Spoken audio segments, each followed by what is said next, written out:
You're listening to the Renegade Blitz podcast, a podcast for Steelers fans by Steelers fans.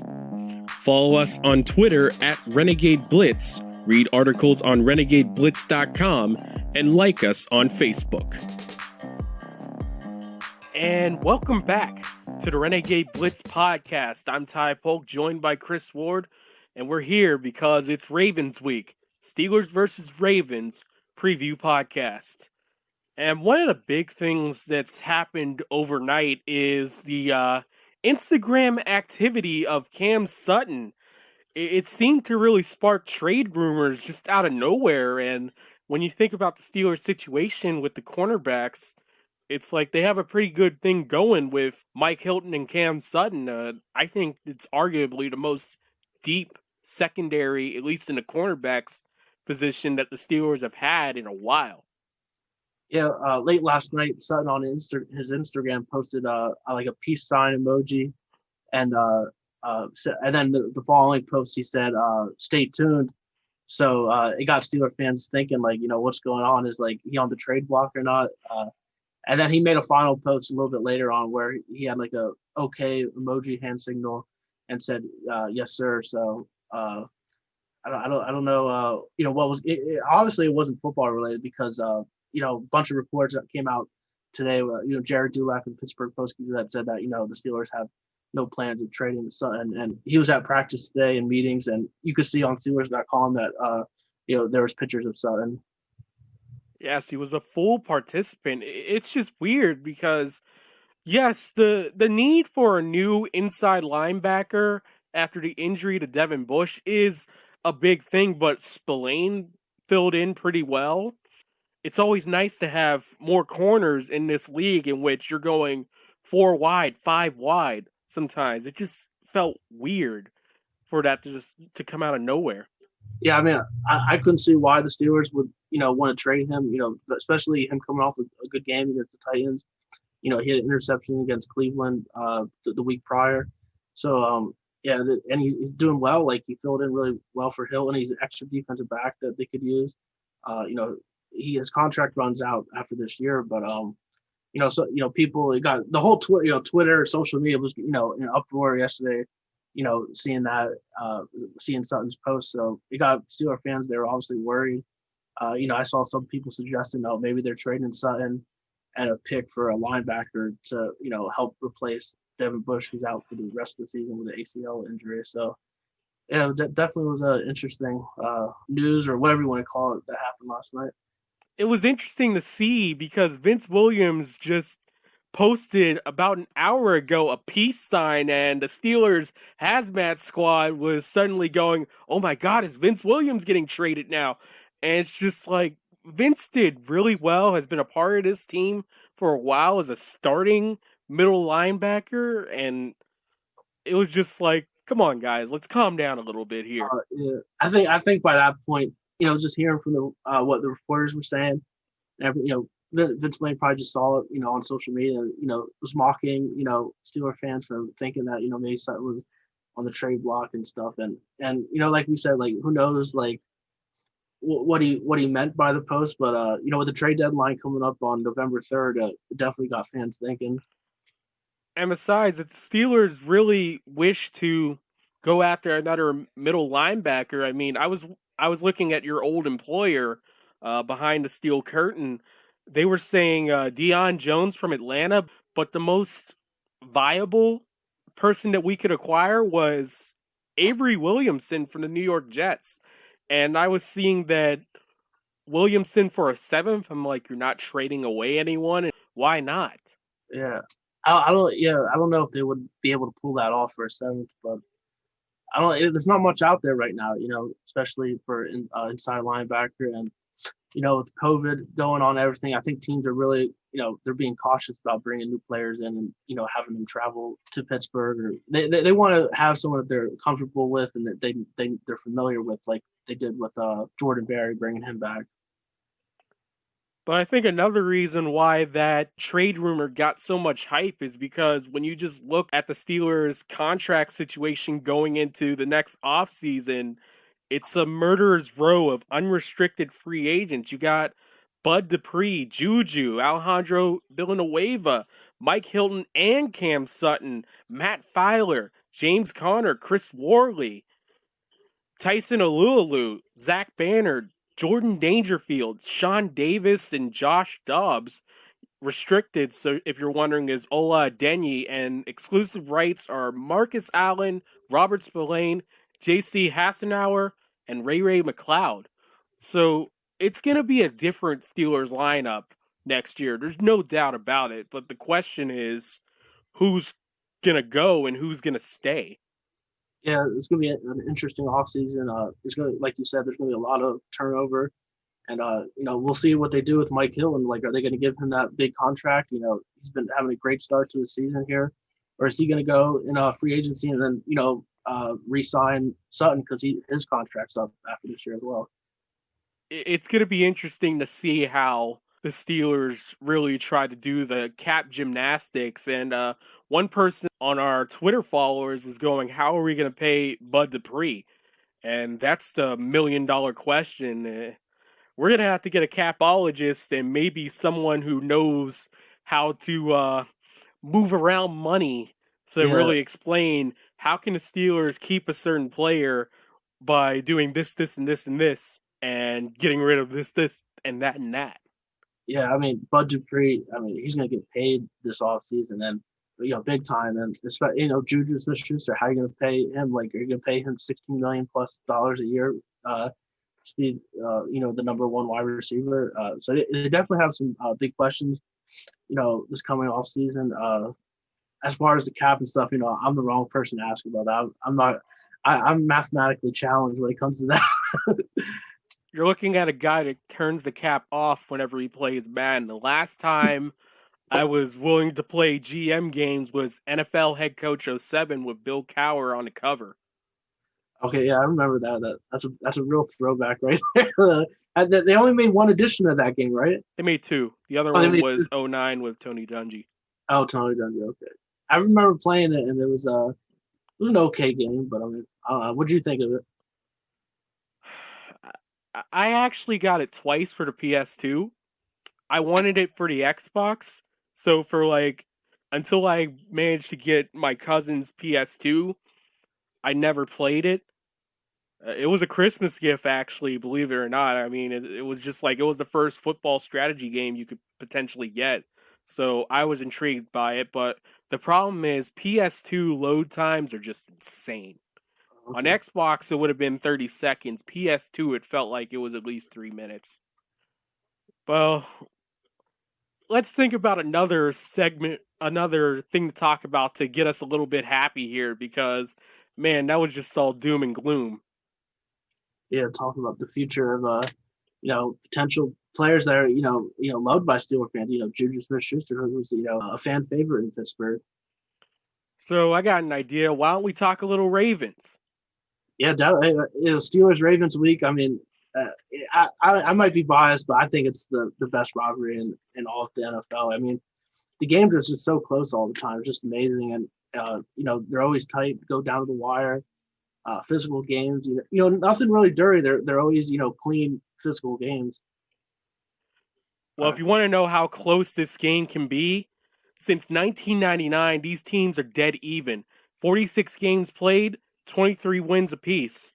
Baltimore has a slight edge on points per game, 20.3 to Pittsburgh's 19.5, but it's going to be interesting to see if that number creeps up a little bit and the Steelers get over the points per game hump. But for now, let's go talk to our guest about Steelers versus Ravens. And we're excited to bring in Jamison Hensley, ESPN NFL reporter for the Baltimore Ravens. Jamison, how are you doing? Doing very well. How are you guys doing tonight? We're doing great. It's always exciting. Steelers versus Ravens. There's nothing like it, honestly. I mean, it's my two favorite weeks of the year are these, and it's kind of crazy because all these games, they're played by the same rules. I mean, you have players that are very similar caliber players all over the league, but when these games are played, it just seems like they hit harder. There's more intensity. It almost feels like this is the closest thing you're going to get to a playoff game in October. And that's what makes it so exciting for me, is because we've seen time and time again, even when they play in September or October, when these guys they go at it. I mean, there is a lot of bragging rights involved. I think this kind of takes me back to more of kind of your high school, college days, where they're, for both sides, the Steelers and Ravens, they're the one team that you do not want to lose to. And what's great is that they play twice a year. And let's talk about that. It's always a big game no matter the record, but 6-0 Steelers, 5-1 Baltimore Ravens. What's the energy level in the locker room been like, and especially after the Ravens' good starts after bye weeks? Yeah, and I think with the Ravens, kind of their mindset has been that, they've had a good start. They're 5-1. It's only the third time they've been 5-1 in their history. The only other times have been Super Bowl years, back in 2000, 2012. But the way they have played, and I mean, it's kind of the expectations they built last year when they were 14-2. So I mean, they have been beating teams sometimes by 2, sometimes by 3 scores, but they don't feel their offense is clicking like it did last year. They think their defense has had some lapses, even though they lead the NFL in fewest points allowed. They've had lapses, like the end of the Philadelphia game against the Kansas City Chiefs. They don't feel like they played very well. They are looking kind of at this game as a rivalry game, but also kind of as a measuring stick game, because the Steelers are undefeated. And the last time the Ravens played any team of this caliber, it was against Kansas City Chiefs. It was on Monday Night Football, and they played one of the worst games. It was the worst game of the year. So I think they want to kind of vindicate themselves and see how good they really are by playing the Steelers. And I think that's what they are kind of looking at. How much have they improved since that Kansas City game? And also, maybe it's a game like this that can kind of get them where the intensity comes. Can they get both sides of the ball playing up to expectations? I think that's kind of the feeling in the locker room. Yeah, and Jamison, when you talk about the Ravens offense, it revolves around the reigning league MVP and quarterback Lamar Jackson. The Ravens are the top rushing team in the league this year, averaging 164.3 yards per game. And the Steelers ranked second in run defense, allowing just 68.8 yards per game. How can the Ravens attack, the Steelers defense fairly differently than, other teams who have struggled running the ball against them? I think a lot comes down to their run option, because that's what makes the Ravens a little different than other teams. It's that you have the threat of Lamar Jackson running the ball, and he hasn't run the ball as much as he has in years past. But having that threat, that causes defenses where normally when the quarterback is not a threat to run the ball, it's 11 on 10. You have that extra man to go and really attack the offense.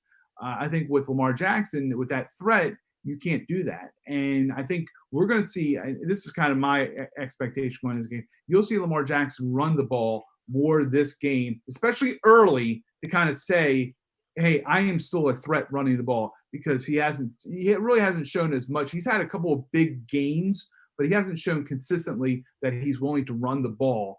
And I think that's what's going to be, if he can run and at least stretch out the defense, because Lamar Jackson is their most explosive player hitting the edges. If he can stretch out the Steelers defense a little bit, maybe then they can start hitting on the inside runs. What's going to hurt the Ravens is that Mark Ingram, he didn't practice Wednesday because of an ankle injury. There's a chance he could come back and practice, but still, this shows that he is not 100%. That could fall a little bit more as far as workload on rookie second-round pick J.K. Dobbins and Gus Edwards. And when the Ravens didn't have a healthy Mark Ingram against the Tennessee Titans, they struggled offensively. So this, even though Mark Ingram isn't hitting that Pro Bowl level right now as he did last year, that still could be a significant loss for them. So I think you're going to see is that the Ravens are going to maybe try to attack the edges early, then try to hit some big runs up the middle. But without a Mark Ingram, it's going to be a much bigger challenge to do so. It's one of the many reasons I love Lamar Jackson, his running ability, and also the fact that he makes EA Sports actually do option runs. Right. But, with Jackson, it's been big trust this year in the passing game for him. But despite he's done pretty well. 10 touchdowns to 2 interceptions, but they're last in the league in passing yards.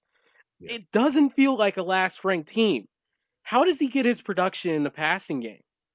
Yeah, where he's most effective is in the red zone. And so that's where you see a lot more of the touchdowns and not many interceptions. I will say that's what has impressed me as a young quarterback, is because we've seen so many young quarterbacks, especially in this division, where they have struggled as far as throwing too many interceptions early on. Lamar has been very, very good with that. And as far as decision making and where he's throwing the ball, a lot of it comes back to what the assistant coaches constantly talk about, Lamar Jackson's vision, that he just has an innate feel for where the leverage is, where he can fit balls in, things like that. But also, the big reason why they're last in the NFL or 31st in the NFL in throwing the ball, they're only above the New York Jets. And as you know, you don't want to be anywhere close to the Jets in any kind of statistical category. That is a bad thing in the NFL these days. But for Lamar Jackson is that it's consistency. You look at the completion rate, it's much, much further down. You look at yards per attempt, also much farther down. So he needs to do, if you look at his career, if Lamar Jackson can complete over 55% of his passes, I think he's only lost one game in his career. So as much as we talk about Lamar Jackson being so electric, and believe me, he is. I mean, when he has the ball in his hands and you don't know if he's going to throw or run, dynamic player. But when he is also efficient in throwing the ball, that's where I think the Ravens are just as dangerous. And I think where you're seeing is he's got limited options. You have Hollywood Brown on the outside as a wide receiver. You have Mark Andrews as the tight end over the middle. They traded their third option, Hayden Hurst, to the Atlanta Falcons. They got that draft pick. They used it to get J.K. Dobbins. But still, when defenses look, all they want to do is shut down Hollywood Brown on the outside, Mark Andrews over the middle. They want to have Lamar Jackson forced to go to his other options. And when they've done that, that's where Lamar Jackson has struggled this year.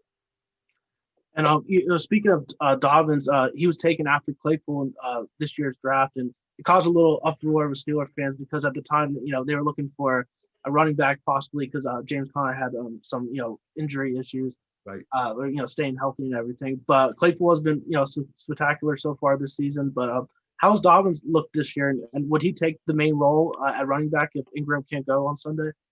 I mean, please. I mean, the worst thing you can ask me is about the Ravens running back situation because I don't understand it. I mean, I just can't. I mean, what I try to explain to people is that you can't make any kind of reason out of this. J.K. Dobbins in his first game against the Browns scored 2 touchdowns. Since that game, he has gotten 0 carries in the red zone. So you have a game where he scores 2 touchdowns. He doesn't get another touch in the red zone since then. So, I mean, it's hard to kind of reason what they're doing here.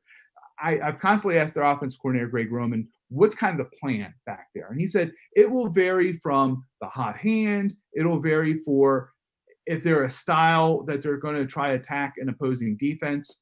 But if Mark Ingram is limited or can't go, you can pretty much expect a straight down the middle split between carries and touches between J.K. Dobbins and Gus Edwards, where they really like J.K. Dobbins a little bit more than Gus Edwards and Mark Ingram is in the passing game. They really like Dobbins as far as catching the ball out of the backfield. I think that's where he kind of separates himself from the other two. But right now, I looked just earlier today, kind of the snaps overall this year at running back for the Ravens. J.K. Dobbins has had the most at like 130.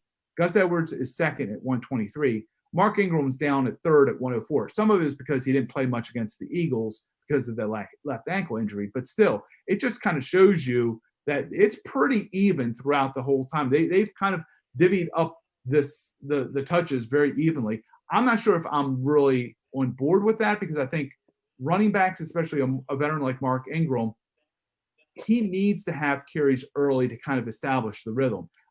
Even though the Ravens have, by numbers, they look like they've run the ball really well this year, I just don't think they have clicked or found a rhythm as far as a running game this year. Well, you mentioned earlier the receiving game, Hollywood Brown and Mark Andrews, they have most of the targets and the yards here, but We're interested in the other receivers, Willie Snead, Devin Duvernay. I know he's primarily the special teams guy, Miles Boykin, and the man who throws up the X, Des Bryant. We're really interested in that. And is there a chance that we see Des Bryant this Sunday or at least sometime in the next month as we do face these guys for Thanksgiving? Yeah, I think there's a shot for the Thanksgiving game. I would be very, very shocked to see him play this week. I mean, he has to kind of get into football shape.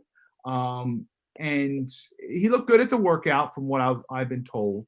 But still, what I kind of go back to is the last time Des Bryant played an NFL game, Lamar Jackson was throwing touchdown passes at Louisville. So there has been kind of a little bit of a stretch for Des. But there is a reason they brought him in, and that's because specifically Miles Boykin. He is a third-round pick from a year ago. Past 2 training camps, he's looked really, really good. And the expectation was, okay, Miles Boykin, he's 6'4". He can kind of give you that physical presence that complements a Hollywood Brown on the other side, who's extremely fast. Boykin only has 11 catches this year. And in fact, I mean, outside of Hollywood Brown and Mark Andrews, there's nobody else that has more than 11 catches on this team. That's why you bring a Des Bryant in. But I saw Des Bryant out at practice today, and what was kind of interesting was he wasn't wearing his normal 88 jersey. He was wearing number 11 because he's actually Chase Claypool in the scout team. He is the scout team, Chase Claypool. So, I mean, that's what – I think that really shows, at least for me, that when you look at Des Bryant and how badly he wants to come back, that he's willing to say, I'll be a practice squad guy. I'll work the scout team. Just give me a chance somewhere down the road. And I think that's going to happen. I think this is more than just, hey, they want to kind of get Miles Boykin, this to motivate Miles Boykin, bring in Des Bryant. You just don't do that. I think it's a more realistic thing of a target date as far as next week they play the Indianapolis Colts. That's a possibility. I really think within 3 weeks, we're going to see Des Bryant out there. And I think best case scenario for the Ravens is that he becomes that third option. And there's no one's under the pretense that Des Bryant's coming in and he's going to be Des Bryant of 3 years ago and he's going to be the number 1 receiver. I don't think that's going to happen. But he can be that number 3 target. They need to have a complementary target. They don't have a guy like a Des Bryant who can catch those 50-50 balls or those passes in tight windows. That's what I think he can bring to this offense. With Lamar Jackson, he's been sacked 15 times this year, putting the Ravens in the middle of the league in sacks allowed. The Steelers lead the league in sacks with 26 so far this season. So how can you see the Ravens slowing down that Steelers pass rush? Well, I think they're hoping to do a lot better than last time. Lamar's only played 1 time against the Steelers. He got sacked 5 times, 3 interceptions. He did have the I think a fourth quarter comeback as far as the drive, and they eventually won in overtime. But still, it was not a good performance by Lamar Jackson. That was really one of the points where, as far as early in his career, I thought he actually looked like a young quarterback for one of the few times against that game. So they've already talked about it. They have looked at that game a lot, and they want to kind of learn from that.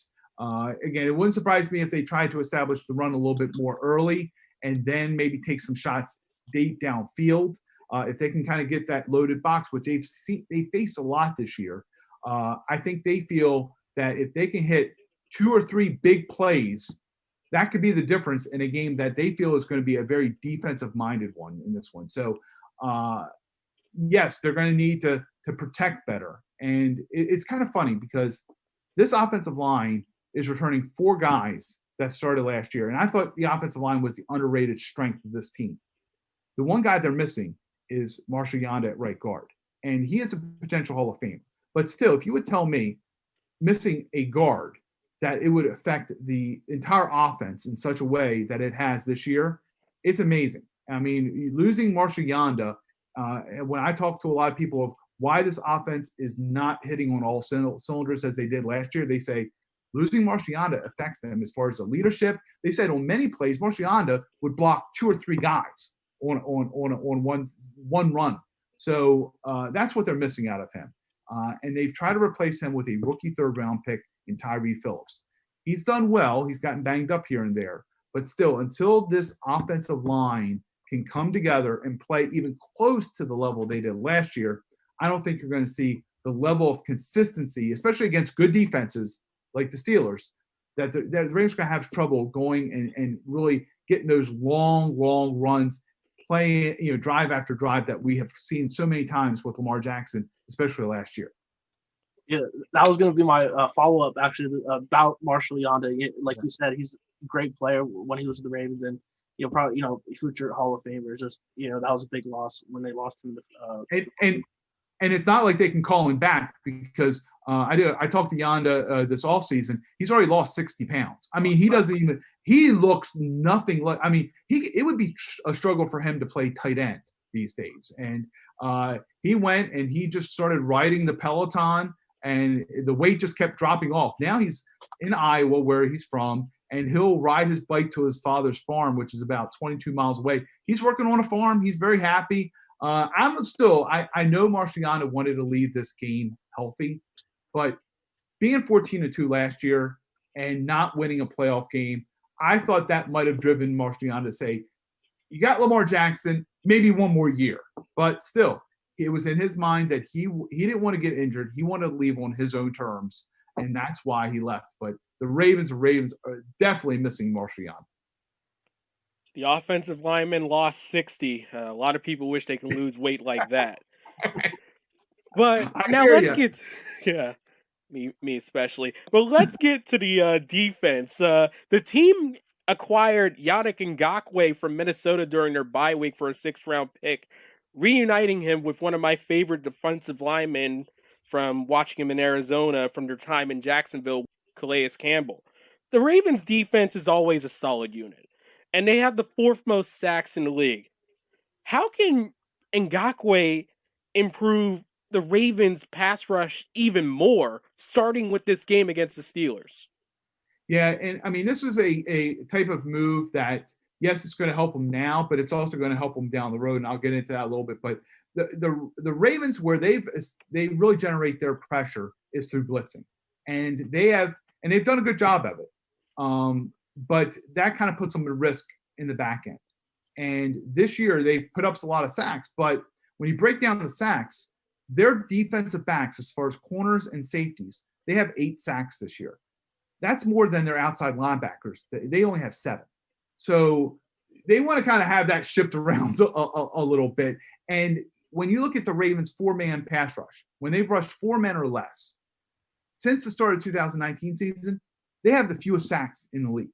So when they've left it up to their guys up front to rush the passer, it's been difficult for them to get – they've had to be very creative. And their defensive coordinator, Dominic Martindale, is very aggressive. It's not like now they got Ngakoue, they're not going to blitz. That's not it. But they don't have to blitz as much. And the Ravens know, and you look at Lamar Jackson's record. I believe he's about 23-24, and was it 4 in the regular season? 3 of those losses have come against the Kansas City Chiefs. They're 0-3 against the Chiefs. What they have seen teams how they've been able to slow down Mahomes is with just rushing 4 men.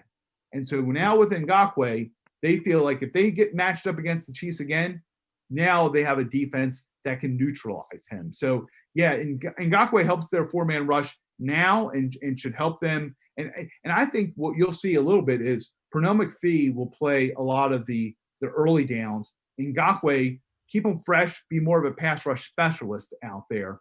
But then in the playoffs, I think that's where they're really hoping that this trade pays off for them. And speaking of Campbell, he has been a really good addition for the Ravens defense with 4 sacks in 6 games.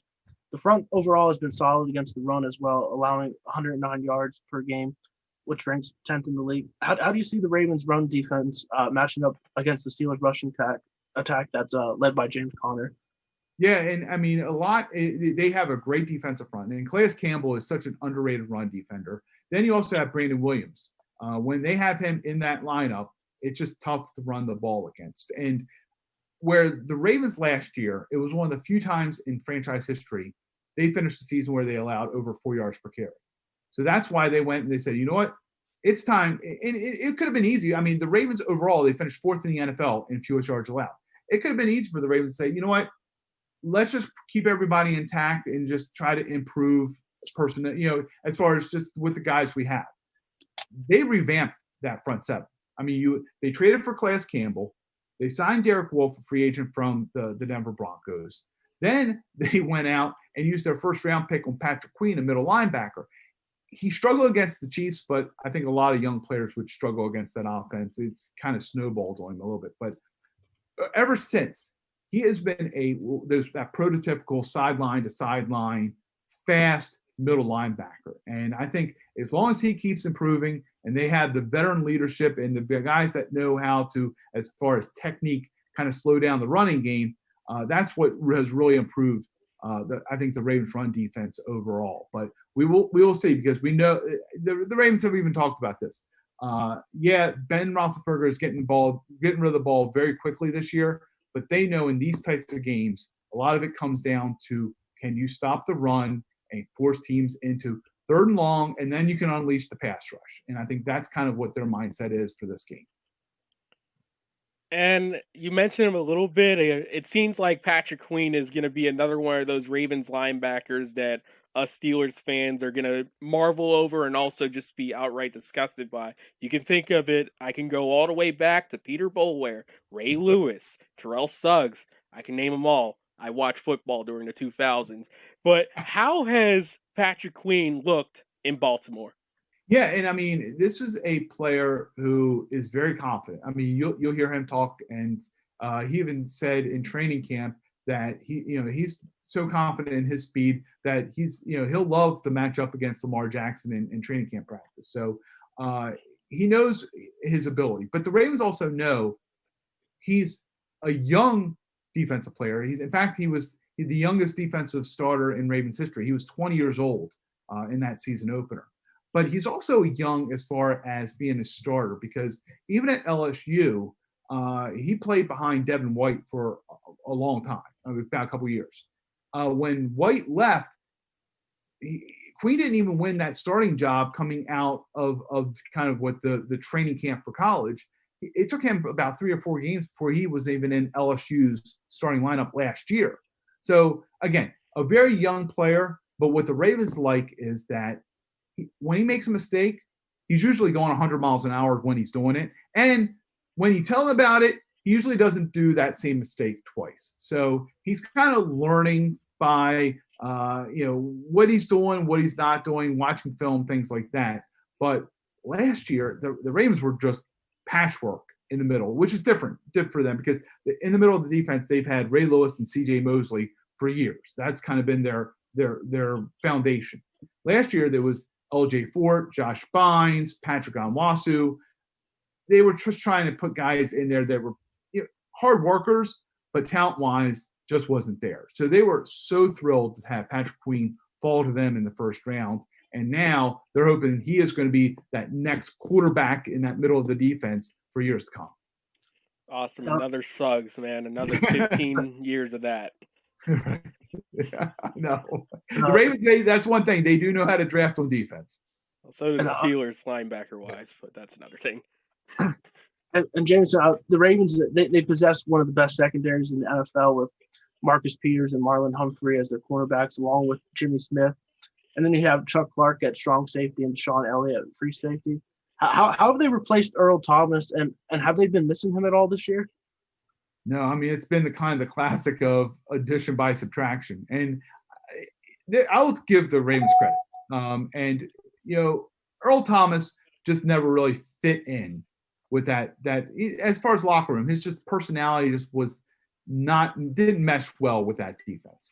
And then when he punched Chuck Clark in training camp, you're talking about 3 weeks before the start of the regular season, and they cut him. And it wasn't like they had a guy to replace him that had started, at least 1 year. No, they have Deshaun Elliott, who had struggled to stay healthy. But they never questioned Deshaun Elliott's ability. It was more of his durability.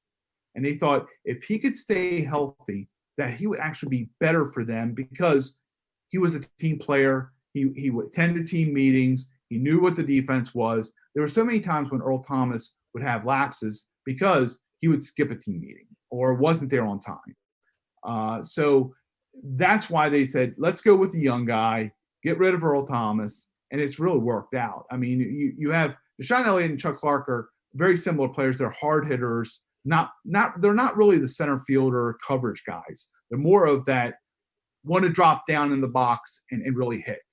But then you have Marcus Peters, who's kind of like a ball hawk safety anyway, but he plays corner. And you have Marlon Humphrey, who's one of the most physical corners you'll have out there. And the Ravens rewarded him with a long-term extension. So, I mean, you have two of the top corners out there. And I think you have safeties who might not be household names, but they play hard and they know this defense. And yeah, they will create plays with those hard hits, but they might not be the most athletic.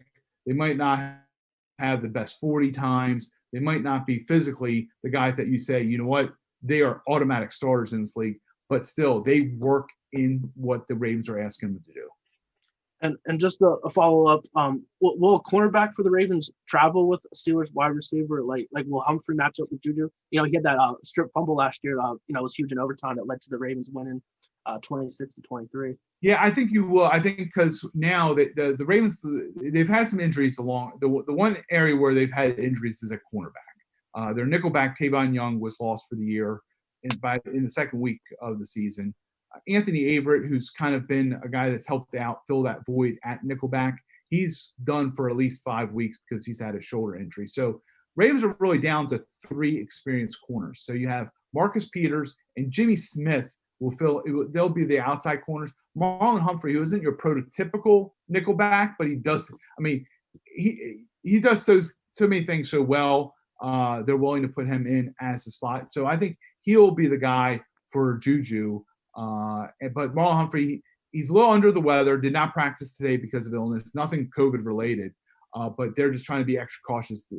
I think Ravens and rest of the league, if you have any kind of cold symptoms, they want you nowhere where even if it's not COVID, they don't want anybody else sick. So they just kind of sent you home. So I expect Marlon Humphrey to be back either tomorrow or Friday. But still, I think if you're asking me any matchup, I think Marlon on Juju Smith-Schuster is kind of the matchup to watch. Well, we had a question about Justin Tucker. We've kind of had a little bit of a change in our special teams. We brought back Jordan Berry over the veteran Dustin Colquitt. So we'll ask, because kickers are people too, we want to ask about Justin Tucker because he's great at what he does. Yeah, and what's funny is that I talked to Justin Tucker a year ago, and just basically how the NFL's most accurate kicker wasn't drafted, wasn't invited to the combine, and actually the Ravens brought him in as a tryout player back in 2012. And he had an issue, I believe it was either neck or there was some health reason that the Ravens wanted him to get checked out after his workout before they would sign him. So they sent him home. Well, after he left for that tryout, Justin Tucker got a call from the Steelers, and they wanted to work him out back in 2012. And Tucker said, the Ravens, they want me to get this checked out. I want to try to show loyalty to them because they're the first team to work me out.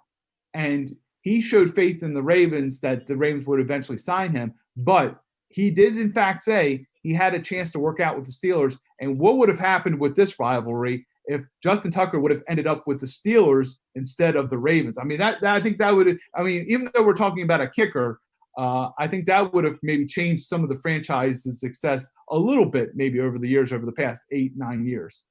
Well, I think he'd be the one guy that can actually hit a 55-plus yard field goal in Heinz Field in the wind, which is almost a no-go. You can ask Jake Elliott of the Eagles about that. But we're also interested in this. L.J. Fort was a former Steeler, and we have Chris Wormley on the team, a former Raven. How has L.J. looked? And for the Steelers fans, because he's just been overshadowed by Tyson Alualu, what would Wormley bring to the Steelers if he got more playing time?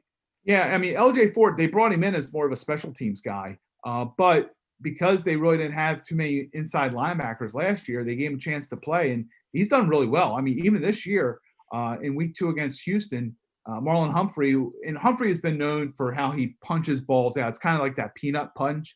And LJ Fort picked it up, ran it for a touchdown. So he has a defensive touchdown this year.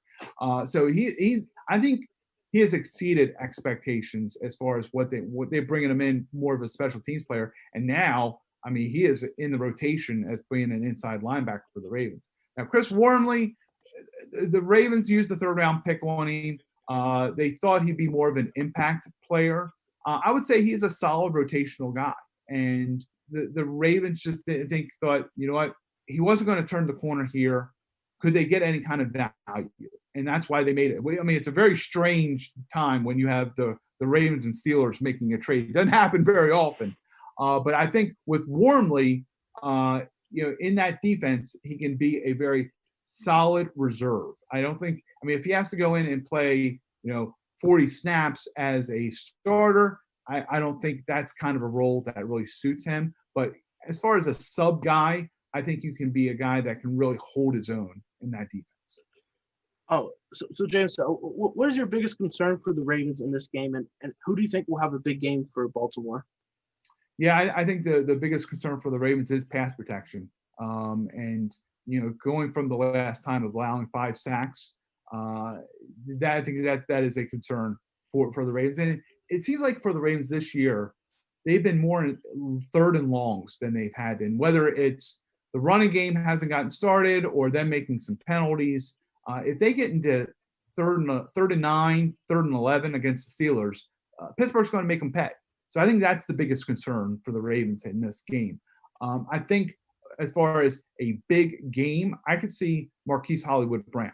And I think for them to win in their mind, they're not going to be able to, against this Steelers defense, have these 8, 9, 10 play drives. They know they're going to have some quick hitters. And the guy that is the most explosive talent as far as the passing game is Hollywood Brown. So I think that's the guy. If the Ravens are going to win, he is the player who's going to have a big game for them. And we always ask our guests when they come on the show, what is your prediction for the game if you have one? Yeah, I mean, if we were talking, if it was the original schedule where these teams were playing last week and if they were both having byes, right now, I would probably say the Steelers were going to win this game. But because the Ravens got that bye, and under Harbaugh, they are 10-2 following byes. So they liked having that extra week of preparation. They liked getting those guys healthy. I see the Ravens winning this game 27-20. I still think in Thanksgiving, it's going to be kind of the role reversal. I think the Steelers are going to have the better end of the Ravens on that time. But I think the bye week you can't underrate it in kind of because you have two teams who are so closely matched. I think any kind of advantage like that, I think plays a difference in this game. So I have the Ravens winning 27-20. And also one more question to add on, because we've had Teron Davenport on, we've had Drew Doherty for the Texans, and we're interested to know how reporters are handling COVID. How's it going for you? It's very different.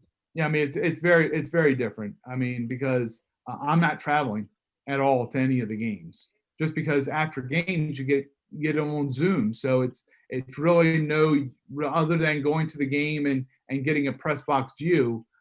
There's really no advantage to be going to the game. So I'm not traveling, which is just very, very strange for me. But and again, you don't, even during the week when you get these Zooms, you don't get the pulse of the locker room like you would if you're in there, for 30, 40 minutes on Wednesday, Thursday, and Friday. So I'm covering the team, but I don't feel like I know the team as well as I have been in past years, just because you have this barrier right now because of that. So hopefully next year, more access.